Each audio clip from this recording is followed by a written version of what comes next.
Pemirsa, saya ajak Anda kembali berbincang dengan salah satu dokter, dengan Dr. Wening Prastowo, dokter forensik atau juga dokter dari tim forensik di Rumah Sakit Syaiful Anwar untuk mengetahui bagaimana penanganan terhadap korban di sana. Selamat sore Pak Dokter. Selamat sore. Oke, Bapak boleh dijelaskan di Rumah Sakit Syaiful Anwar saat ini korban meninggal dunia atau luka-luka ada berapa Pak di sana yang ditangani? Oke, baik. Jadi saya di sini bertugas di bagian forensik Rumah Sakit Syaiful Anwar Malang. Sampai dengan sekarang ini kami memeriksa jenazah 21 jenazah.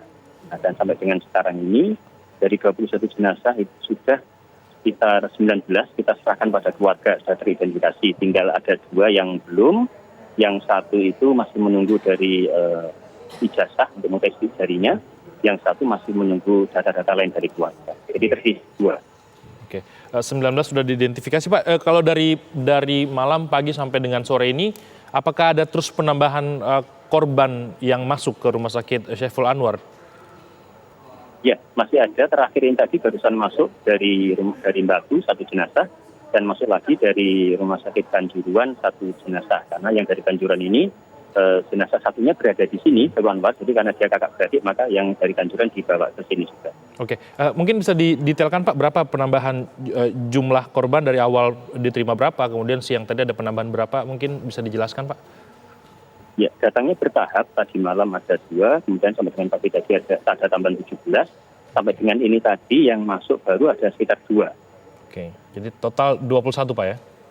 21 jenazah. Oke, dan sudah diidentifikasi dan sudah diberikan kepada keluarga langsung?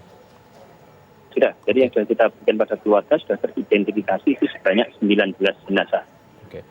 Oke, dari Dokter Wening sendiri bisa tidak Pak diketahui ini korban-korban meninggal dunia ini yang dirawat di sana atau ditangani di sana penyebabnya karena apa Pak? Ya, yang kita lakukan sampai dengan ini adalah identifikasi forensik. Kita memeriksa untuk mengetahui apakah betul ini yang meninggal ini atas nama ini. Kita akan cocokkan data-data dari postmortem dengan data-data dari antemortem. Kemudian nanti kita cocokkan ada sekitar primer dan sekunder di sana. Kemudian setelah nanti cocok memenuhi standar yang ada, ya kita serahkan pada keluarga untuk nanti dilakukan perawatan sesuai dengan harapan keluarga. Jadi itu yang kita lakukan untuk sampai dengan ke arah identifikasi forensik. Oke, kalau untuk penyebab bisa diketahui tidak dari tim forensik atau Bapak sudah ada info tidak mengenai penyebab? Ya, kami tidak sampai dengan ke penyebab, karena untuk penyebab kematian kita harus sampai dengan melakukan otopsi forensik. Oke, Bapak kalau dari identifikasi kan tentu melihat secara langsung korban-korban yang ditangani ada 21 di sana. Dari pantauan Bapak ketika melakukan identifikasi itu ada luka-luka tidak Pak? Karena kan informasinya kan rata-rata memang kalau tidak gas air mata ini karena terinjak-injak begitu Pak? Ya, kami memastikan dari identifikasi forensiknya dan juga dari mencatat ini dibantu dari teman-teman tim kami, ya mulai dari RSS sendiri, nanti dari teman-teman dari Rumah Sakit dari Batu, dari Rumah Sakit dari Bayangkara dari Kediri, juga dari Surabaya datang semua ini bersama. Kemudian kita melakukan identifikasi forensik, kita mencatat melakukan pemeriksaan luar. Kita melakukan pemeriksaan luar, pakaiannya seperti apa, dari ujung rambut sampai dengan ujung kaki kita catat kelainan kelainannya. Oke. Tapi luka-luka itu ada Pak ya, kalau mayoritas yang dilihat dari 19 korban yang diidentifikasi? Ya, yang dari sebagian yang kami temukan adalah ada luka memar, kayak di dada, kayak nanti di pinggang, kayak nanti di perut, itu yang mayoritas seperti itu. Oh, jadi luka memar ada Pak ya di tubuh korban yang diidentifikasi ini Pak ya? Iya. Oke. Untuk 2 yang belum diidentifikasi ini Pak bagaimana? Apa kendalanya Pak?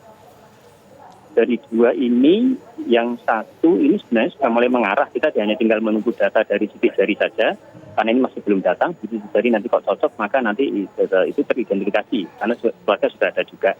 Kemudian yang satu lagi itu memang masih belum.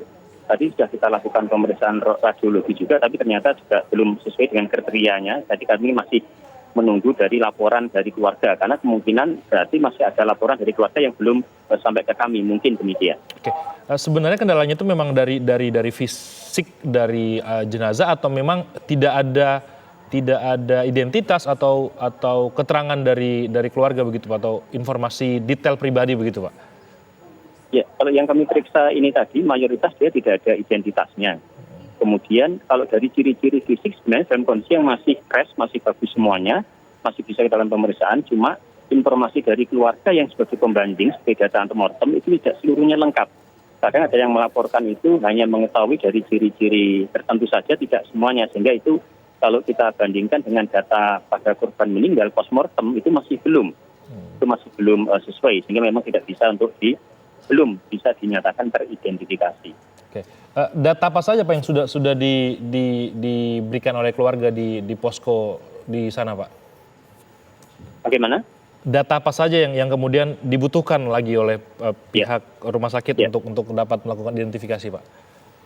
Jadi di sana ada tim antemortem. Tim antemortem nanti akan menerima laporan dari keluarga untuk menyampaikan ciri-ciri yang diketahui. Nah, ciri-ciri ini kami akan menanyakan jenis kelaminnya apa, kemudian dia usianya berapa, tinggi badannya berapa, kemudian pada waktu berangkat tadi itu dia pakai pakaiannya apa saja yang diketahui, terus kemudian dari ciri-ciri gigi apakah ada ciri-ciri gigi khusus yang diketahui, baik nanti yang disampaikan atau mungkin dari ciri-ciri khusus gigi yang ada foto yang terlihat gigi depannya atau mungkin pernah ke dokter gigi, itu yang kami cari. Atau dan juga nanti dari ciri-ciri sidik jari biasanya kita akan minta mungkin dari ijazahnya masih ada, di sana ada sidik jari, itu nanti biasanya dibawa ke kami juga.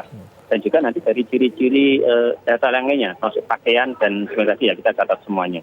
Okay. Harapannya dari keluarga menyampaikan itu sebanyak-banyaknya, karena kita tidak tahu nanti yang akan diperlukan dalam identifikasi yang mana. Oke. Usia dari 19 yang sudah teridentifikasi ini rata-rata berapa Pak? Ya, rata-rata banyak mereka dewasa muda. Oke. Itu 20-an sampai 40 berarti Pak ya, kurang lebih ya? Belum sampai 40, ya mungkin sekitar masuk sampai dengan 21-an kira-kira. Oke. Nah, untuk dua korban yang belum kemudian teridentifikasi tentu masih butuh data dari pihak keluarga. Bagaimana kemudian upaya ini untuk bisa kemudian mendapatkan data tersebut, atau juga mungkin ada posko buat keluarga yang ingin menanyakan Pak untuk kemudian mengetahui keluarga mereka di sana? Ya, jadi di kami ada posko pos antemortem. Jadi di sana nanti keluarga kalau misalkan ingin menyampaikan dari sisi ciri-ciri atau mencari dan sebagainya bisa mendatangi posko tersebut nantinya di Rumah Sakit Syahiful Anwar Malang. Kalau dari identitas yang kemudian sudah diketahui, ini warga mana saja Pak yang menjadi korban meninggal di Rumah Sakit Syahiful Anwar Pak? Ya, mayoritas dari Malang ini ya, mayoritas dari Malang, ada juga yang dari luar kota, tadi dari Tulungagung juga ada juga. Ini berarti langsung dibawa keluarga untuk ke kampung halaman berarti Pak ya? Ya betul, jadi nanti dari mahasiswa sudah difasilitasi bekerjasama dengan berbagai lini dari dinas kesehatan dan lain sebagainya, akhirnya dibawa langsung pulang ke rumahnya masing-masing. Rumah sakit memfasilitasi sampai dengan keperawatan jenazah, tetapi manakala ada kadang beberapa keluarga yang menghendaki langsung nanti dirawat sendiri di rumah juga bisa. Kita menyesuaikan dengan keluarga nanti. Baik, terima kasih Dr. Wening Prastowo atas informasinya. Semoga nanti ada 2 korban yang masih diidentifikasi segera bisa teridentifikasi. Terima kasih banyak Bapak atas waktunya di Breaking News TV One.